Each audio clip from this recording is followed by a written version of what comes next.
రెండవ దినవృత్తాంతముల గ్రంథము 6వ అధ్యాయము. తాను చేయించిన 5 మూరల పొడవును 5 మూరల వెడల్పును 3 మూరల ఎత్తుగల ఇత్తడి చప్పరమును ముంగిటి ఆవరణమునందుంచి దానిమీద నిలిచియుండి సమాజముగా కూడియున్న ఇశ్రాయేలీయులందరి ఎదుటను మోకాళ్ళూని చేతులు ఆకాశము వైపు చాపి సొలొమోను ఇట్లని ప్రార్థన చేసెను.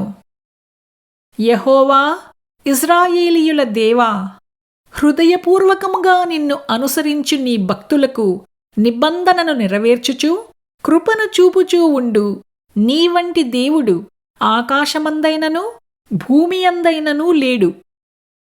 నీ సేవకుడైన దావీదు అను నా తండ్రితో నీవు సెలవిచ్చిన మాట నెరవేర్చియున్నావు.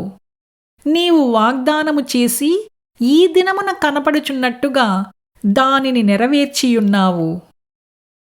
నీవు నా ముందర నడిచినట్లుగా నీ కుమారులను తమ ప్రవర్తన కాపాడుకొని నా ధర్మశాస్త్రము చొప్పున నడిచిన ఎడల ఇశ్రాయేలీయుల సింహాసనము మీద కూర్చుండువాడు నా ఎదుట నీకుండకపోడని నీవు నీ సేవకుడైన దావీదు అను నా తండ్రితో సెలవిచ్చిన మాట ఇశ్రాయేలీయుల దేవా యెహోవా దయచేసి నెరవేర్చుము.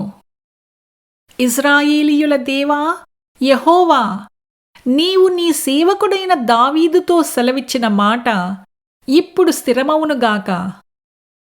మనుష్యులతో కలిసి దేవుడు భూమియందు నివాసము చేయునా? ఆకాశమును మహాకాశమును నిన్ను పట్టజాలవే. నేను కట్టిన ఈ మందిరము నిన్ను పట్టునా? దేవా యెహోవా, నీ సేవకుడు నీ సన్నిధిని చేయు ప్రార్థనయందును విన్నపమునందును లక్ష్యముంచి నీ సేవకుడనైన నేను చేయు ప్రార్థనను పెట్టు మొరను ఆలకించుము.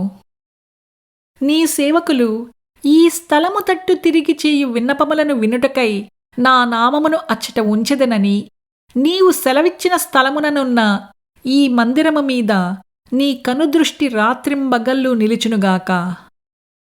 నీ సేవకుడును నీ జనులైన ఇశ్రాయేలీయులను ఈ స్థలము తట్టు తిరిగి చేయబోవు ప్రార్థనలను నీవు ఆలకించుము.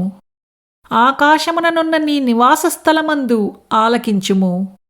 ఆలకించునప్పుడు క్షమించుము.